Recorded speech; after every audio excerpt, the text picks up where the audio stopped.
bum bum. Okay. Yeah. Yeah.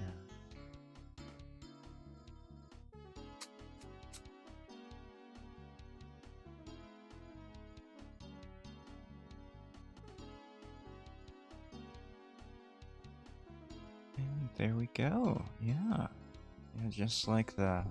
Let's move you there, and you there. Just adjusting the final bits.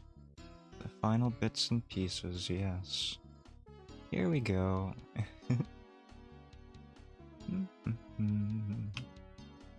Uh-huh. There we go. Yeah. Yeah. I do hope that the music is well balanced. It is. At least it was balanced to how it was beforehand. Alright. Alright, let's get into this. Hey there. Hi there. Hyde here. Sounding a little bit worse for wear, I'm sure. But there is a reason for that. As it were. Well, you know what? Maybe we shouldn't talk about that topic just yet. It is the elephant in the room though, right?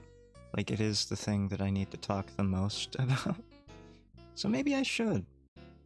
I'm a bit indecisive tonight.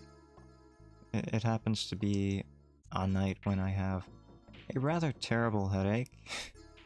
That's not why I sound bad though. I sound bad because yesterday when I woke up a little bit early. And being up early meant that I had the unique opportunity to record first thing in the morning. I do not usually record in the morning, like, as soon as I wake up, I feed my sourdough. Yes, I have a sourdough, and I feed it every single day. That thing is my oldest pet at this point. It could be an elementary schooler? Yeah. It's definitely adorable, like I could dress it up and take pictures of it going on its first day of school or something. But I do that, then I make myself a cup of instant coffee. Yes, instant coffee. I know, many people will balk at instant coffee. But I gotta tell you, I like instant coffee for a lot of reasons, right? Like, one of the reasons I like instant coffee over other coffees is that I don't have to make a full pot of coffee. Like, if I make a full pot of coffee, the truth is I'm going to drink the entire pot of coffee. And it's not going to take that long to drink an entire pot of coffee. I am that much of a coffee fiend. I will drink a full pot of coffee, all within probably 2 hours. I don't know how many cups of coffee that is. Like, I usually use a French press, right? I got myself a nice French press a couple years ago, and I grind the beans myself. I get them whole bean. Yeah, I think that's the best way to make coffee. But that's not how I drink my daily coffee. My daily coffee is instant coffee. Yes. Preferably Maxwell's House, you know? I think they make the best instant coffee. At least the best instant coffee that I've had. And I've had a lot of brands. Nescafe and Folgers and a bunch of different brands, yeah. Even had some military coffees, right? Like from MREs. Instant Type 2. That's a pretty good brand. Or not brand, but I don't know what you would call that. Like, supplier? Yeah, let's go with supplier. The Instant Type 2 coffee. I don't usually eat MREs, just throwing that out there. I'm not an MRE nut, so please do not, don't think of me like that. It's not really my thing. It's not my jam. I'd rather eat actual food, if at all possible. Yeah. How did I get here? I was talking about the elephant in the room, right? Yeah, the big elephant just sitting down in the room, as it were. So after I made my coffee, I realized I had about an hour, right? An hour of free time. Can you imagine that? You wake up early, you don't feel terrible, and you have an hour to do with what you will. It was fantastic. And I decided, okay, I want some shorts, right? Yeah, I want some shorts. Not clothing, YouTube shorts. I am ostensibly a V-shorter, right? So I should be making more and more shorts. YouTube shorts, specifically, yeah. And the fact of the matter is, I haven't really been doing too many original shorts as of late. The original shorts have been mostly nature shorts and microscope shorts, and that was about it. And of course clips from gameplay, long-form videos. I'm not too terribly upset with that. I thought that was a nice sort of schedule, right? Very predictable. You know that if I put out a long-form gameplay video, the next day, I am very likely to put out a short from that video. Yeah, if I put out any long-form, I am likely to put out a short from it. Unless I can't, right? Say I was reading something. Because, you know, Hyde reads are a thing. Hyde reads Lovecraft, Hyde reads Poe, Hyde reads whatever. You know? I do enjoy recording reading videos. I don't know if I have a great voice for reading videos, but I do enjoy recording them because just like BFE, they require you to... Well, they don't require you to. If you want to do them well, you should practice your voice control. And that's essentially what those reading videos are for me. They're practice for my voice, right? I'm gonna hit that a little bit over there. Nope. The BFE is also practice for voice control. So it's all kind of connected in that sense. I see them as the same things. I even find it weird to make shorts out of BFE, or say the most recent one was the father experience, right? That was both father experience and reading. Yeah. So that was hard to find a place to make a short out of it, right? But I did it. I think I made 2 shorts out of it, in fact. It didn't help, right?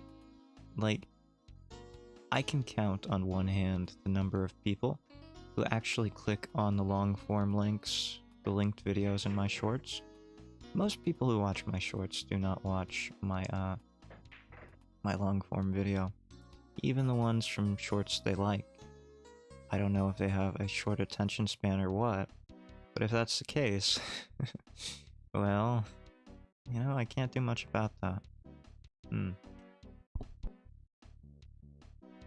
Anyway, yeah, I recorded 3 different shorts, and they're meant to be shorts.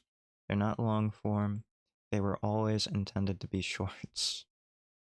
And that id one that I put out today, that was the last of the shorts in that recording session. And you could hear, even in that one, that my voice was going. Hyde, when he just wakes up, has much higher energy. When he just wakes up, he hasn't spent his whole day working and sustaining his life functions, right? Yeah, he hasn't done that. So, it's a little bit different from Hyde, who has, you know, just woken up, fresh-faced. The unfortunate thing is all of the recordings, every single one of them, required me to hurt my voice. That's the elephant in the room. I've hurt my voice. My throat is still a little bit raspy. Or I guess my voice is raspy and my throat hurts. Yeah. I turned that whole thing into a 10-minute spiel on my throat hurting. But I'll tell you about some of those shorts that are going to come up here, Presented by right? Data East.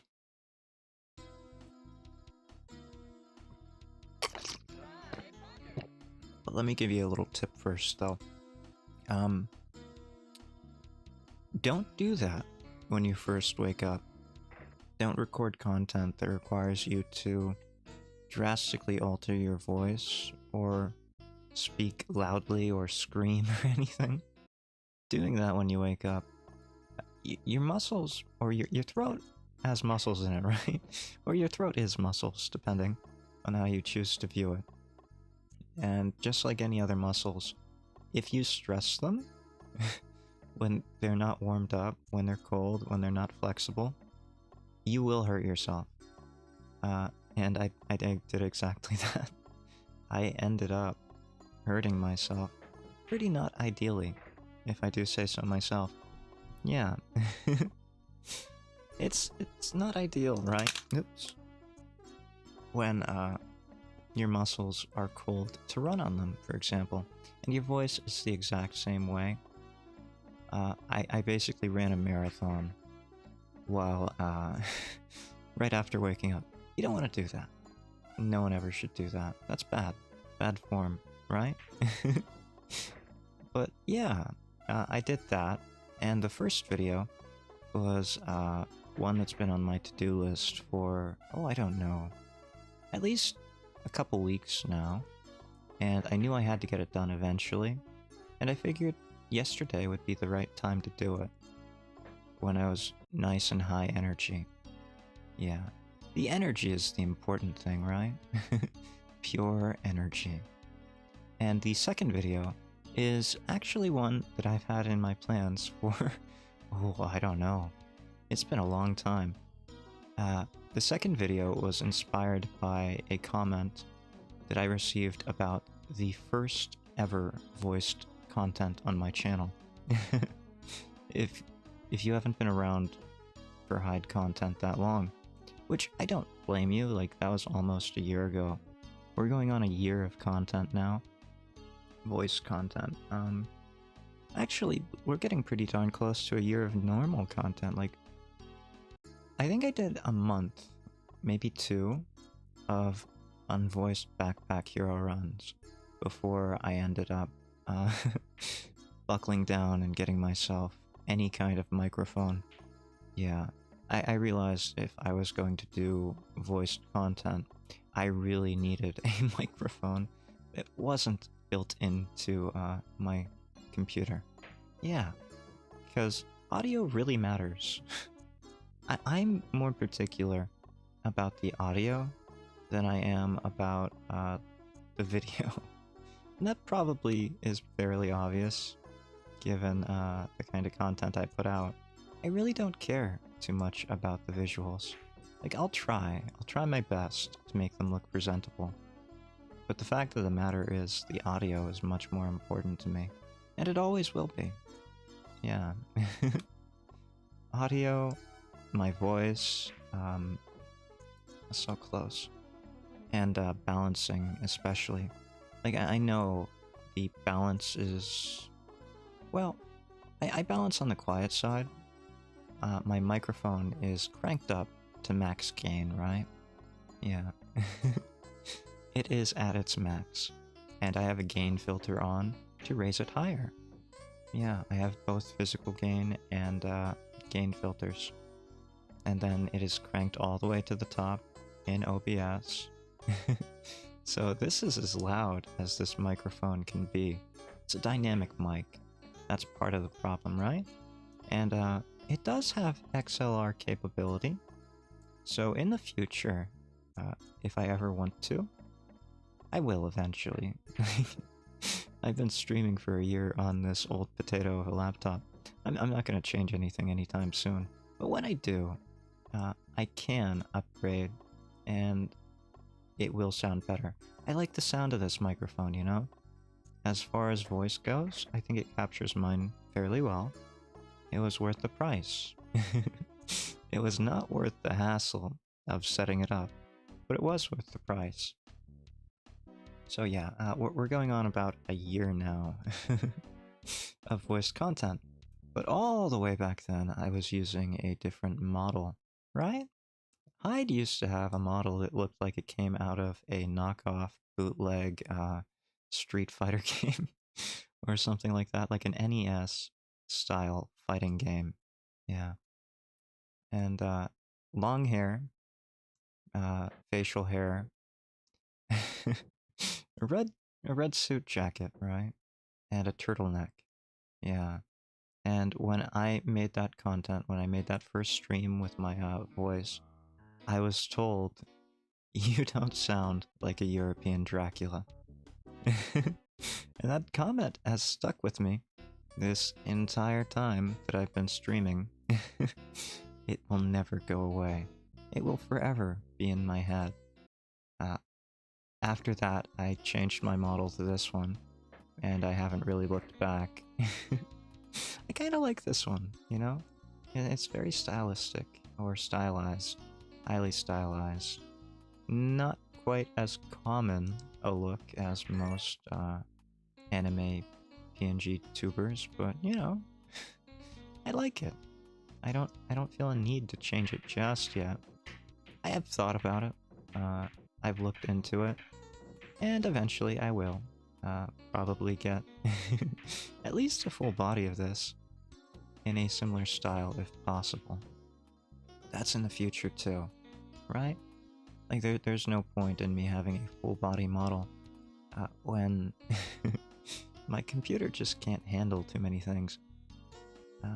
So we'll upgrade things eventually. Who knows?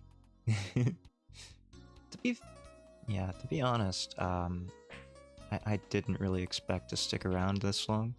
I thought this would just be a passing hobby, and I'd be gone fairly shortly if I didn't like it. I pick up hobbies all the time, and yeah, it's surprising to still be here after a year. In some ways, I feel like I've just hit my stride, you know? Like, I'm just starting to figure things out. It's been a long way. It's been a long journey. But I am getting there. Yeah. So I'm happy about that.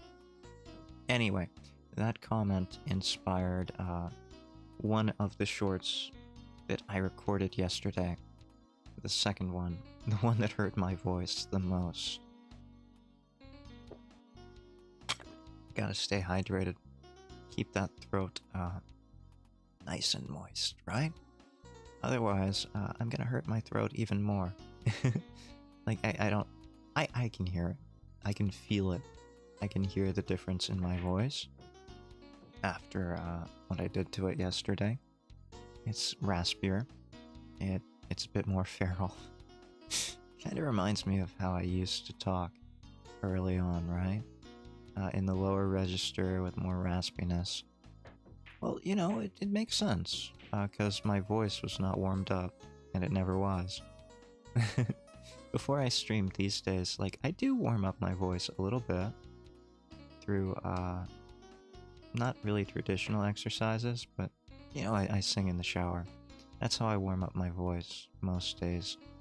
Yeah. So that comment that has burned into my brain inspired me to think about how would I make that, you know, hyperbolic? How would I bring that to the most absurd situation?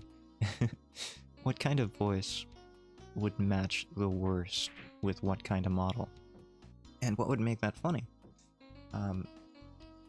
So I took it to the most absurd limit that I could, and I made a recording of a voice which I thought would be funny. Presented by Data East. And I've thought that since like a year ago. I've had this planned out since at least Hyde 2.0, this model, after the first model I had. So, yeah, it's been a long time coming. I'm still a bit iffy about even releasing it. The short that I will eventually make from that recording session. Simply because I think people will get the wrong idea, right? I think people read into it more than just me being absurd and hyperbolic about the comment that I received. I think they'll try, well, if it gets recognition, people will say political things about it, and I don't really want to talk about politics, right? I really don't. That's not the point of that short. The short is just about making a voice that does not fit a model. Okay? I think it's fairly... There are fairly few things you can think about there. A couple different directions, but very strong ones, I'm sure. You can make your presuppositions about it. You might be right. Yeah. That's about all I want to say about that. There is nothing else other than me just trying to make the most absurd voice or a model that I could think of. Something that would not match at all. And the irony of it is I think it actually works as a character, right? Like, I figure this character would be more interesting than Hyde. Like, I might even watch the character I created, right? Yeah. Okay, with that out of the way, let's talk about the It video that I put out today. That one also hurt my voice, but it was a little easier than the other two, right? It had fewer takes. I put it together pretty quickly, and it was more natural speaking, I guess, even though it sounds very different from any other content on my channel. I'm not very happy. Yes, thank you for the hearts. I'm not very happy with its current voice. The Texan accent doesn't seem to do it justice. I only did that because I thought it would be easy to do streams with that voice. The voice I put out for id with that last short, I could not do that for an entire stream. It's just not possible. My vocal cords would be shredded. I might be able to do it for more videos, especially shorts. If I can rest my voice in between takes, that might be possible. I could probably do it. And it was always supposed to be like that, like, well, it's kind of Southern Fried, isn't it? Right? Like, it's a Southern Fried... Oof. Southern Fried preacher. Not that again, there is not supposed to be anything political about my take, right? Id is id. He isn't really anything else. He borrows from other things, but he's not even a parody, right? I don't want to call id a parody of anything. It is not a parody. It is its own thing. It is supposed to be postmodern constructivist meaning, right? Yeah, it is the simulation that becomes the real. Meta-reality. Meta-narratives. That's what it is. Not anything like a parody. Because a parody implies that it isn't true, right? It's kind of fake. That should not have worked. It's not fake by any means. It is id. The real id, the only id. Yeah. But I do like the amount of emotion that I was able to get into his voice, even after the other two shorts that I recorded. And I'll tell you, the first short is gonna be a surprise. Yeah, I'm not gonna speak too much about it, but yeah, it also hurt my voice. And it was the one that started the decline.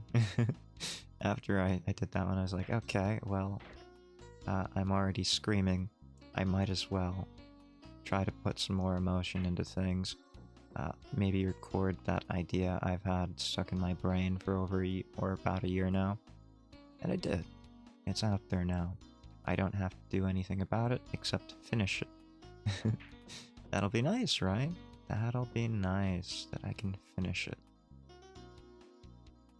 The id one, though, I really do I really enjoy the amount of emotion I got into it. I can only do that when, when I have very high energy, right? And, after a day of work, I just don't have the energy anymore, you know? So you get quiet Hyde. It's not unemotional Hyde, it's just a very different kind of sound, you know? I don't... Personally, I think there are different different circumstances, different situations where you'd want one or the other. And generally, I'm happier to be Hyde like this. Not today. My voice is shredded today. Very raspy. But generally, I'm happy to just speak as Hyde. Yeah. And I do like the id content that I put out. I wouldn't mind doing it again like that. I think it'd be fun. I think it's a very fun voice to put on. Very different. Very high energy, very emotive. And you have to be. I wouldn't call it charismatic. I don't think id is supposed to be charismatic. He's supposed to be a failed cult leader, right? Or not failed, but not exactly one that you'd want to follow. Like an absurd cult leader. He's not supposed to be an actual cult leader. I don't want him to be a real cult leader, I want him to be a simulation of a cult leader. There's a slight difference there. A real cult leader would have a following, which I don't want to actually make, right? I don't want to actually get a following that would take things seriously. But I do want it to be treated as the postmodernist simulation that he is. A meta-real cult leader, if you will. Very cerebral. Not really. But I think it's a different take than what most people would be used to. So hopefully it's enjoyable. Doing this shot. Right? Like a bank shot. Boop. Just like that. And yeah, I should talk about the internet issues, as my stream seems to be dying. Recently we've been having some bad weather. Yeah, as in the last couple days, we've had a lot of bad weather. Tornadoes here and there. I gotta be very careful with what I say and where. 100%, thank you, yes. Yes, I know, it's terrible. I'm hoping that the internet issues, the dropped frames here, are just, you know, critical infrastructure that has been destroyed, decimated by tornadoes. And hopefully that'll get fixed eventually, when the only ISP in the area gets around to doing it. You know how it goes. When you don't have competition, what's it matter? They'll never fix things if they don't have to. Yeah, that's what I'm hoping is happening. I don't know. There isn't really a better option, unfortunately, and it has nothing to do with anything on my end. It's entirely the ISP. Hopefully it doesn't become too much of a problem today. I hope not. Hopefully things just remain stable for the most part. Usually what they like to do is around 3 to 4 a.m. they'll take things down and they'll do maintenance, or they'll push updates to whatever they do. I don't know. They perform rituals to the cyber gods for all I know. I don't understand technology. I'm an old man, right? Old men, technology, don't mix. I had an iPod Touch 2nd generation for probably... I don't even know. I still have it. The audio jack doesn't work. But I refused to get an iPhone or any kind of smartphone for over a decade just because I had an iPod Touch 2nd generation. It didn't have call features, but it did everything a smartphone ought to be able to do other than take pictures. So I didn't really see a need for a smartphone. I'm a bit behind the curve when it comes to technology as a result. Not that that's the only reason, mind you. I'm just technologically inept as well.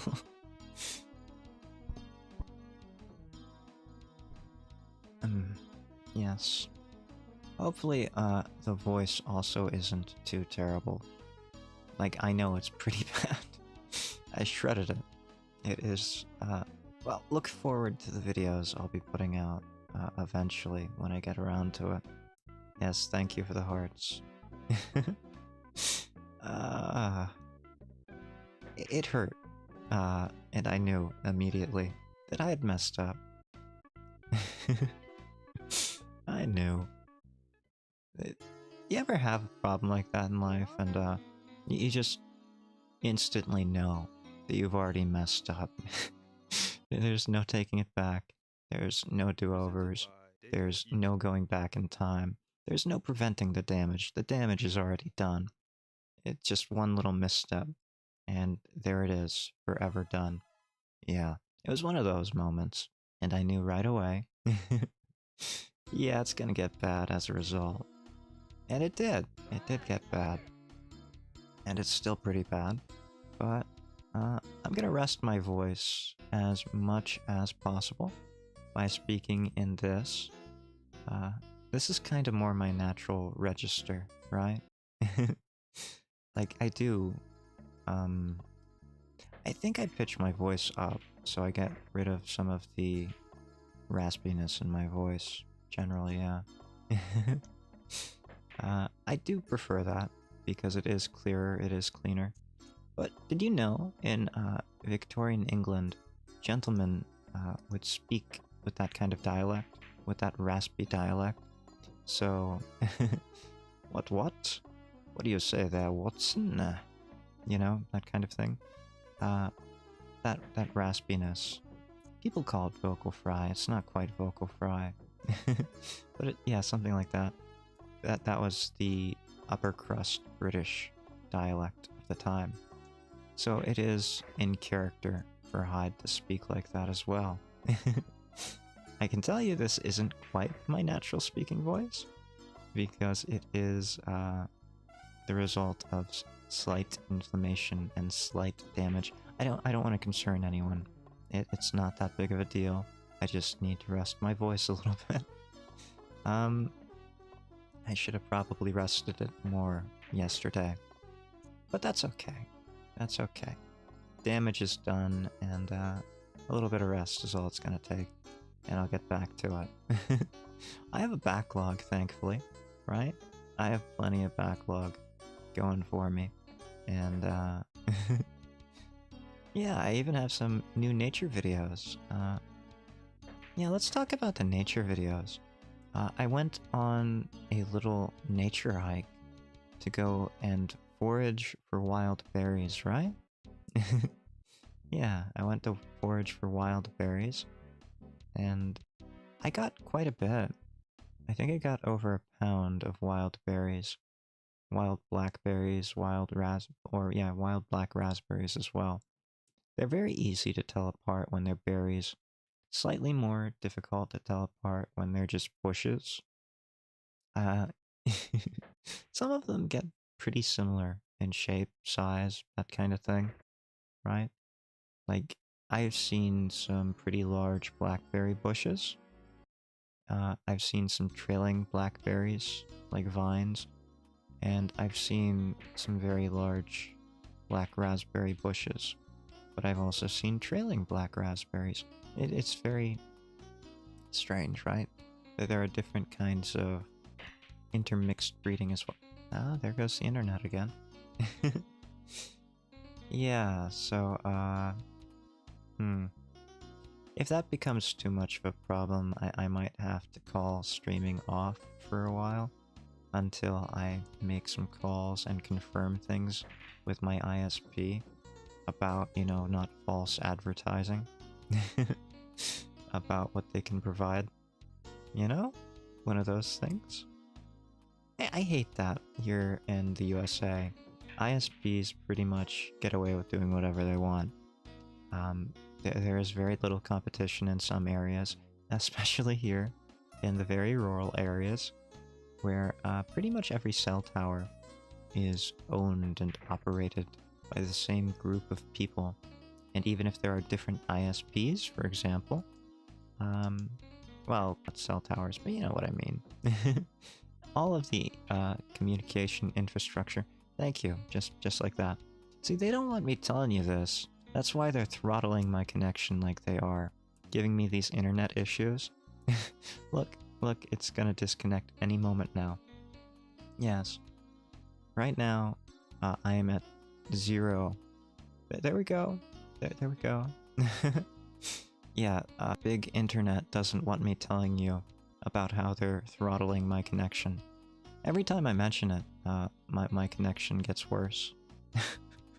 You see this? It's ridiculous. I don't need this. Yeah, okay. I think we're back. Yeah. Big internet doesn't want me talking about them throttling my connections. Don't want me talking about the Better Business Bureau or whatever else. Because they really strangle you, right? They have a stranglehold on the market, especially in areas like this. They can do whatever they want, and there's nothing I can do about it. Because there are no alternatives. You know, the only alternative I really have would be, like, getting Starlink. Can you imagine that? Getting Starlink for, I don't know.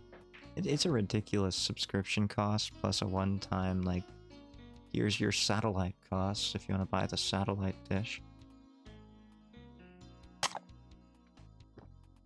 I don't even know if it'd be better, to be honest. Like, we don't have, I gotta be careful with that too. There are a lot of obstructive topographies around here. Those might be large words. Maybe they're large enough to confuse a few people. There are a lot of, let's say valleys, yeah. There are valleys here, and the mountains often block the view of the sky. So it's kind of a little bit more difficult for any kind of, you know, satellite stuff to go on. I even have GPS problems around here sometimes. Kinda sad, really. Thankfully, most GPSs these days have inbuilt backups for the maps, right?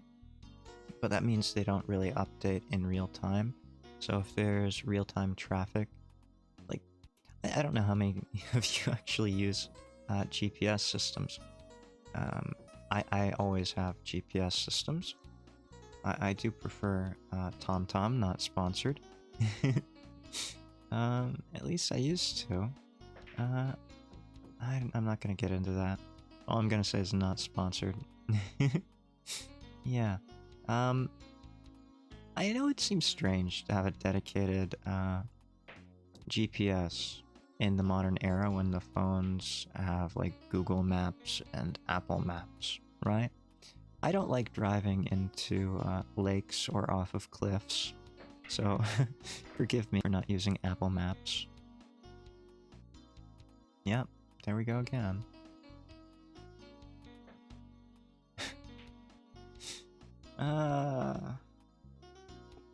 Okay, are we back? I think we're back.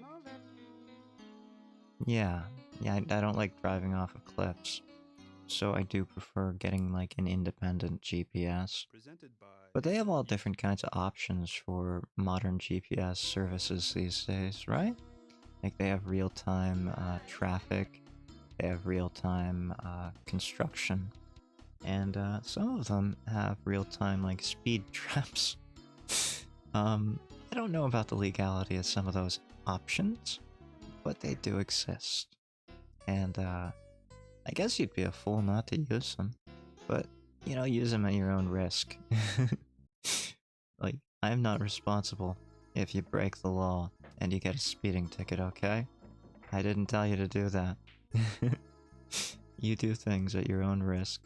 And, yeah, I'll do them at mine as well. I don't get those options. Because, again, where I live, you don't always have clear views of the sky. It's very encroaching, right? The topography. So, any kind of signal really is destroyed. I have so many dead zones around me. Like, I have to be careful about what I say. Because I don't... You could probably pin my locations based on probable information that I've given, and just look for a bunch of dead zones in cell coverage and other telecommunications coverage, and yeah, you'd have a pretty good guess as where I am. Like, I'm not living out in the middle of nowhere. Well, I am living out in the middle of nowhere, but I was going to say in a desert. Yeah. Then I thought to myself, you know what? A desert would probably have better, not only coverage, as in, like, cell coverage, but they would probably have better, like, satellite coverage as well. So I would probably be better if I lived in the middle of a desert, as opposed to where I live. Still, I'm in a stranglehold with my ISP, as they're still the best infrastructure around here. They own it. It's theirs. And I hate that fact. But there's nothing I can do about it. So if they don't give me the service, or the quality of service, that they say they do, there's nothing I can do about it. I can give them a call, I can complain, and they'll give me the runaround and say, yeah, we'll look into that. Oh, there's nothing we can do about that. I've done it so many times. I know what they're gonna do. I've been there before, and I'll be there again, too. It's very sad, but it's okay. Let's talk more about the nature videos, okay? I don't want today to be too much of a downer. I've already got the downer voice going with the raspiness and the throat pain. Yeah, no downer talk. So I went out to forage for berries, and I did pretty well. I also took some more nature footage, which I was lacking in, right? Like, that's not true. I have a lot of nature footage, it's just not very interesting nature footage. When I go out, I try to take footage of diverse things, right? Like, I like taking footage of plants, I like taking footage of rocks, I like taking footage of animals. But animals are a lot rarer in some seasons than others, right? Some days you get lucky, you find a squirrel towards fall or late spring. Some days you're lucky to see anything at all. The current season being, well, I guess it was late spring to early summer. There are a lot more animals out. And if you saw the short that I put out this week, there was a baby fawn, which I thought was adorable, right? You know how you can tell a doe, or yeah, a doe from a fawn? Like, does don't have antlers most of the cases in white-tailed deer, right? Yeah. So a fawn will have spots, which were clearly visible on the fawn video that I posted earlier this week. Or I guess last week now. Always forget, Sunday is the last, or the first day of the new week. So yeah. A little bit over a week ago. Here's the thing though, right? Like, animals should be wary of humans. And that little fawn, I'm very concerned about it, because it was not wary of me at all. Thank you, ISP. Thank you. Look, I was trying to be kind to you. I was trying not to talk about them. Okay. It's fine. Right. So I was out picking berries, and I went down this trail. It's a fairly well-traveled trail, too.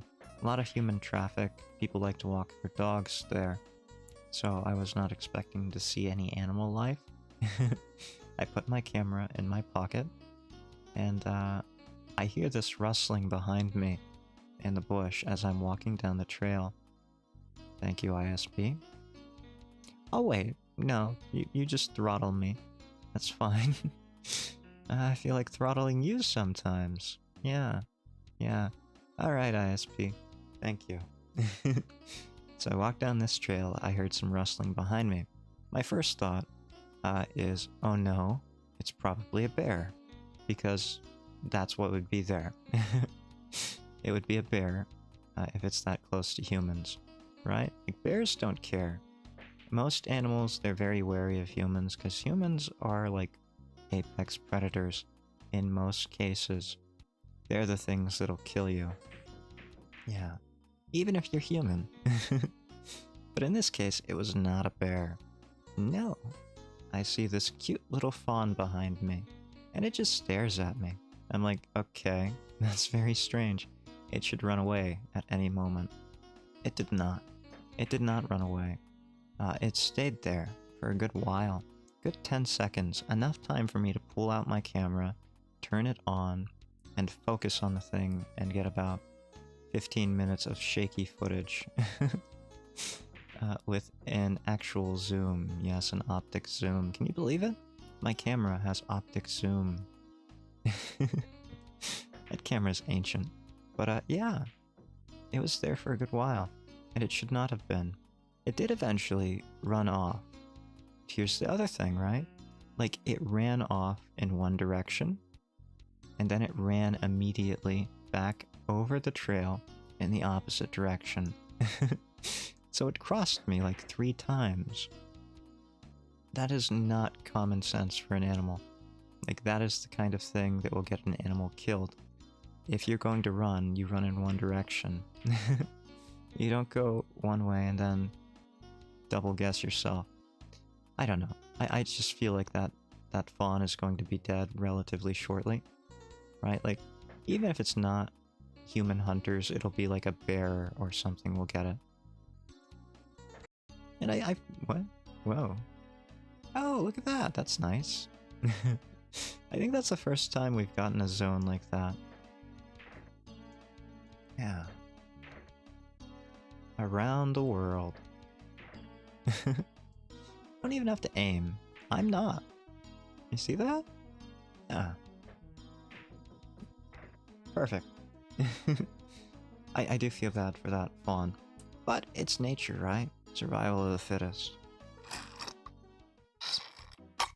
100%? Yeah. It's probably for the 100% no aim. Oh no. No, it wasn't for the 100% no aim, because that's just now happening. I see. I am on low latency, and I am monitoring my stream, because I have been having ISP issues, so I can see it as it is playing back. And it is in the past, and I'm in the future, except for now. Now you're experiencing future me in the past. Wait, past me in the future. Past me is present me in the future? What? Hurts my brain. I don't remember. Yeah. Other than the fawn video, I got some nice footage of butterflies. Yeah. I don't really study entomology. I don't even like the origin of words, so I don't know why I would study entomology. That's a joke. Etymology is the study of the origin of words, and entomology is the study of insects, right? I do like arthropods, and all arthropods are, well, all insects are descended from originally the same common ancestor, sea arthropods, right? Yeah. See arthropods? Yes, arthropods, right there. See them clearly. I don't know. I don't really like the land insects, right? Like, the land arthropods kinda, they creep me out. I don't understand how their bodies work. I don't like them, right? Like, they look like they belong underwater to me. Except for butterflies. Butterflies with their wings, they're a bit different, right? Like, they look so... Have you ever looked at a butterfly's wings up close? Like, taken a wing and looked at it under a microscope or something? They're very powdery looking, right? Like, they have scales. The wings are not soft and fluttery. They're scaly and gross, as you would expect from an insect, right? Yeah, and they're very powdery. uh, this sounds cruel, right? But I used to like touch butterflies' wings, like mostly dead ones. Like they would die all the time, and I would find them like on the ground. There are a lot of butterflies in my childhood, okay? um, and some of them would migrate, if that gives you a hint, and some of them wouldn't make it during the migration processes. So, yeah, some of them would die. So I'd pick them up and I would look at them, as you do, and my fingers would get powdery, and it was gross. If you've ever played Pokemon, there are things like Butterfree with stun powder and sleep powder, right? That's very true. Butterflies are like that in real life. Their wings do have scaly powder. It's not just, you know, a video game convention on fictional animals. It's real. They have scaly wings, powdery wings. And here's a fun fact. If their wings get too wet, they can't actually fly. They need that powder to be dry, right? Because it will absorb... Well, I don't know if it's absorb or adsorb, right? Do you know the difference between absorbing and adsorbing? Absorbing means to incorporate the water into, like, the structure of something. Adsorbing with a AD, adsorb, means to have water cling to it, right? Like adhesion. You know about adhesion? Yeah, adhesion. The, the interesting thing about the butterflies that I saw, I got pretty close to some of them, so I think I got decent footage of butterflies. They're not very interesting though, right? Like, what can you say about a butterfly? I don't know. I'm the creative one here, right? Like, people are watching my channel, so I have to say something creative about butterflies. I know what I'm gonna say, I already recorded it. That's the nice thing, right? I don't have to talk about anything like a personal fault. No, I don't have to admit to having faults or flaws. As a content creator, I can just show you the best of myself. If I struggle with ideas for nature shorts, I can just show you the ones I didn't struggle with. Yeah. Those butterfly ones, I'm gonna have fun with those. I can already tell you that. Other than that, I didn't really get any good footage, right? I did find a decent fossil. Here's a fun fact. After big rainstorms, after the freeze-thaw cycle around here in winter, it's much easier to find fossils, right? All you have to do is go to a zone of float. And if you don't know what float is just crumbled rock that has slid down from wherever its source rock was. And if you look in there, you'll often see fossils right on the surface. It should be no surprise to you that a fossil represents a plane of weakness, right? Maybe it is a surprise. I haven't really talked much about fossilization or fossils, have I? But yeah, that used to be a big part of my life. So maybe I should talk about that a little bit, about planes of weakness. Let's start with uniformitarianism. That's a fun one, right? It's a big word, uniformitarianism. You can probably guess what that is. Uniformitarian, someone who is something related to uniformity. Inism is a belief. So basically what it comes down to is a belief that there are uniform processes going back in time. So in geology, that would be sedimentary processes. You know, erosion and weathering occur in similar ways throughout history. geological history, right? In this case, I want you to just understand that when something dies in the ocean, it falls to the bottom of the ocean. And when sediment comes in, it will sprinkle down on top of it, right? That's right, right? It will sprinkle down on top of it. And it will create this kind of layered effect, right?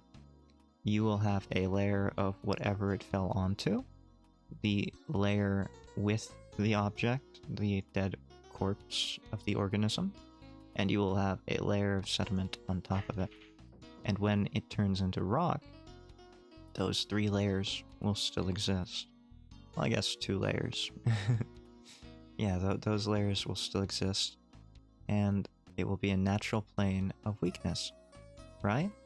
Because there are those distinct layers of material. Yes.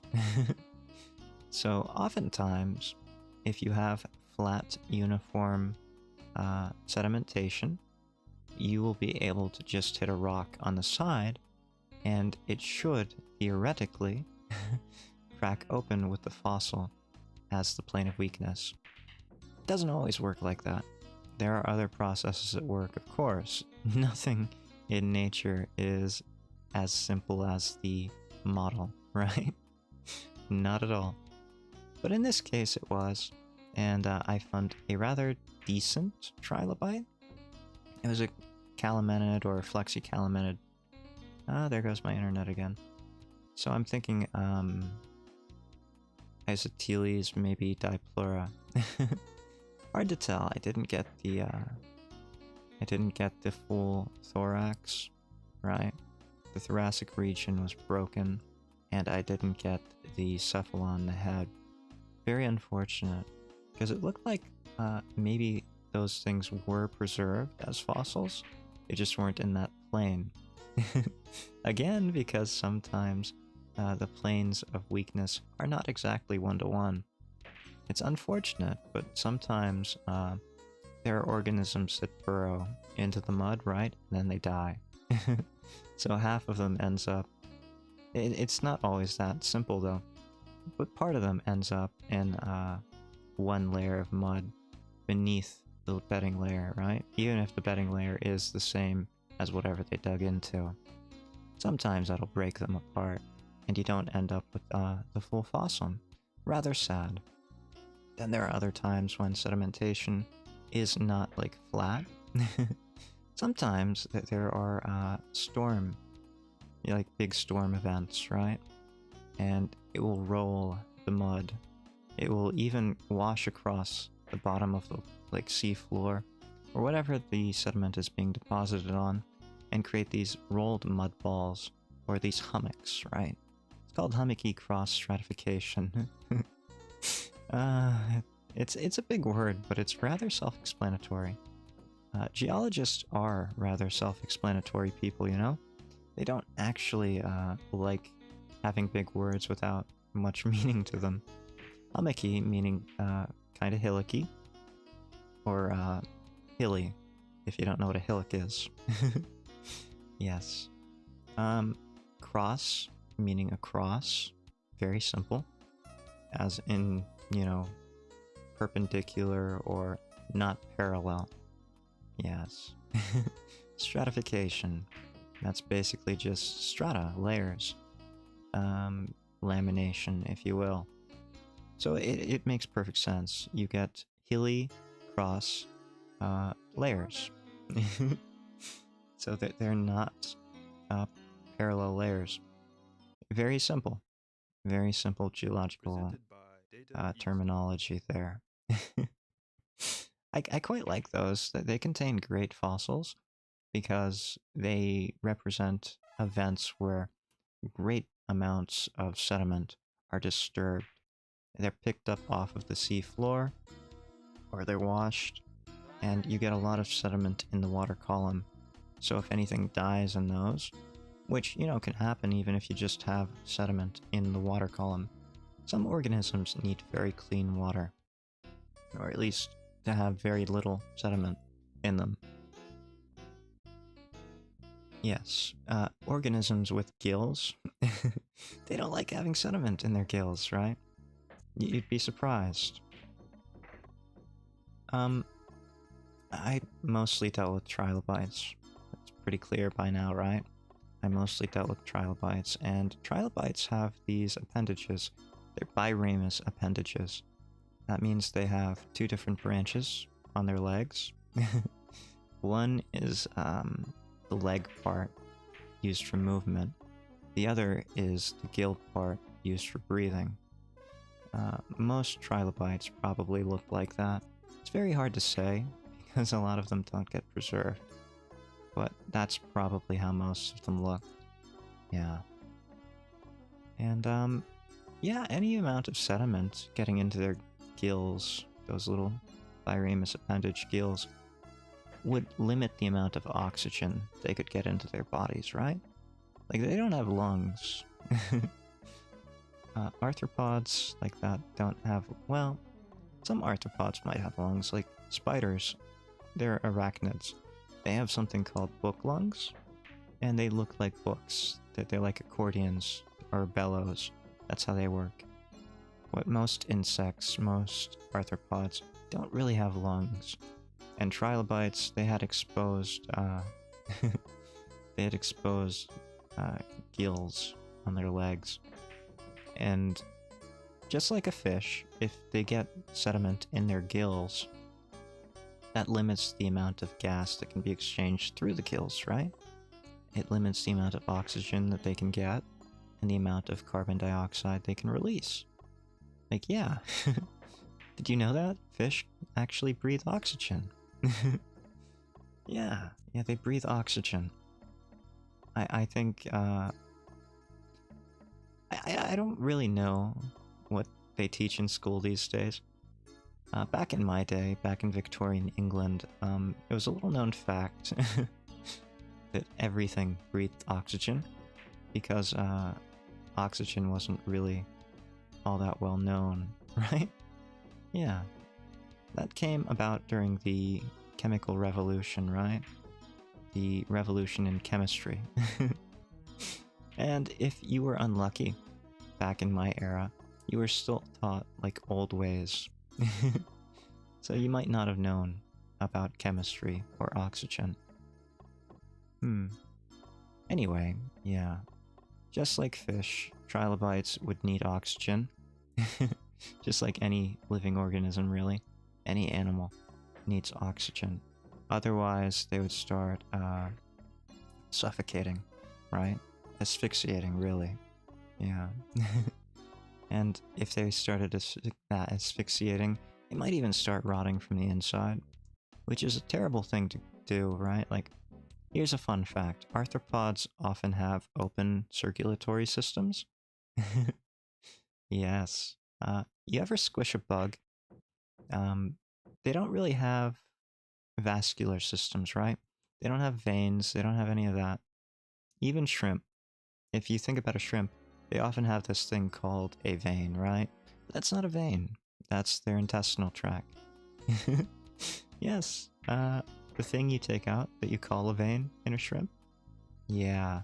Sorry, that is their digestive system. It's called a vein because no one wants to eat what it actually is, and if it ever sticks into whatever you're served, yeah. But you shouldn't feel too bad about it, right? Like, if you've ever eaten oysters or any kind of shellfish, right? By which I mean actual shells, bivalves, clams, oysters, mussels, those kind of things. They don't actually have a way of taking out the stomach or digestive system of those organisms. So you're eating those. Yeah. Every single time you eat an oyster, you're eating the oyster's digestive system. So you better trust the water is clean that you got it from. You better trust that it's properly cooked as well. In fact, a lot of people get sick for exactly that reason, because the water isn't clean and it sticks in the digestive system, whatever contaminants there are. and you eat that. Or there are heavy metals or whatever else, right? Heavy metals are common. And yeah, they are preferentially ingested. And, well, not ingested. Here's the thing, they're filter feeders, right? So they live on the bottom of the ocean or body of water, typically. Yeah, they're not free swimming. So they'll usually live on a substrate, even if you want to say that it's not the bottom. Right, like some of them live in rocks. I get it, sure, why not?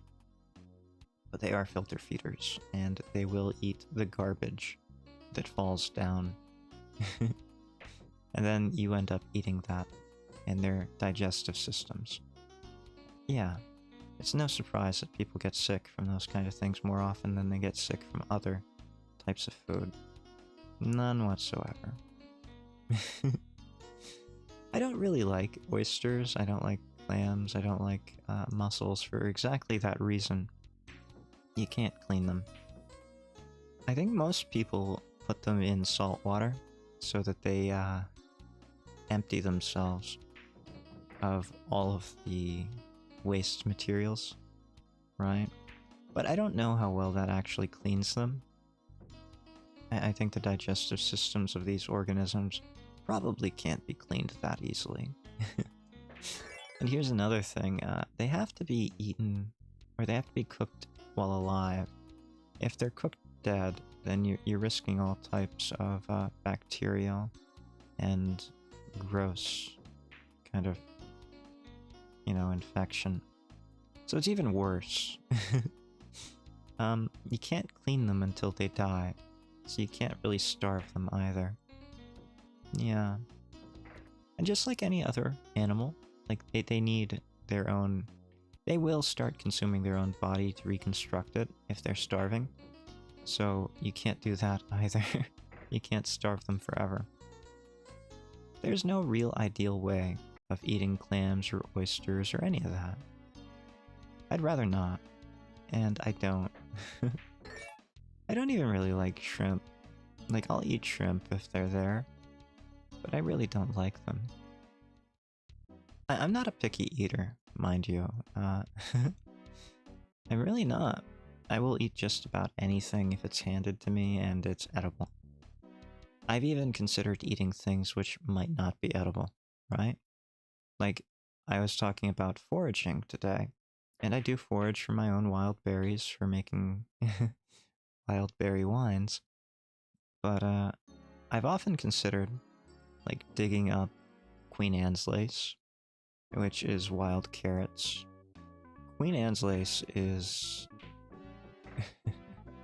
very easy to tell apart from most things, except the most poisonous plant, or the most toxic plant in the USA. Water hemlock. Yeah, it looks a lot like water hemlock to the untrained eye. I can tell you the distinguishing features of Queen Anne's lace over water hemlock. Queen Anne's lace will often have a red to black to purple kind of central spot in the florets at the top, the white flowers. So there'll be a little spot of red, purple, or black. It has spiky little green leaves right under the floret as well. And it has kind of hairs along the stalk. None of that is true for water hemlock. Water hemlock will have no furry stalk, it will have no spiky leaves. And the spiky leaves are very ornate spiky leaves. I think they have like, kind of looks like a medieval spear, right? They got little 3 leaves on the spike. Yeah, so they're very distinctive. And sometimes Queen Anne's lace doesn't have the spot, the red, purple, or black spot in the flower. So that's really the least useful information. But if you ever see it, then you know it's Queen Anne's lace. And yet, despite that, I have never once dug up Queen Anne's lace because I am so scared of accidentally digging up, say, water hemlock that was beside it or something. I don't want that. I like my life too much to risk it on, you know, Queen Anne's lace. The other one that I don't really mess around with is mayapple. I know you can eat mayapple. Mayapple is often a decorative plant, but it is highly, highly toxic. Sowing it is enough to cause rashes. They're really... I guess they're pretty. They kind of look like if a fairy made an umbrella out of a plant. And there goes my internet. We're gonna be calling it here soon. Yeah. Let me just finish my thought. Mayapples look like if a fairy made umbrellas out of hats. Or made umbrellas out of plants, yes. And in May, they make little fruits. Now, here's the problem. Touching the leaves is toxic. Touching the stalk, or yeah, touching the leaves is going to cause a rash. Touching the stalk is going to cause a rash. Ingesting anything but the fruits is going to cause probably, you know, death. Touching the roots, probably death. It's called American Mandrake for a reason, right? Now I am telling you, please do not touch anything in nature that you do not know, right? Like, these are very dangerous things, and they grow in the wild. Yeah. I don't touch the fruits of the mayapple because you can eat them, apparently. They are edible, as long as you don't eat too many of them. But I don't mess around with that either, because I don't want to touch those plants. Yes, and I recommend none of you do the same. Okay, I'm gonna rest my voice now. But this has been fun. I had a lot of fun. It was interesting. I don't know how we ended up talking about some of the things we talked about tonight, but it was a good time. I love you all. I'll see you next time. But for now, Hyde out.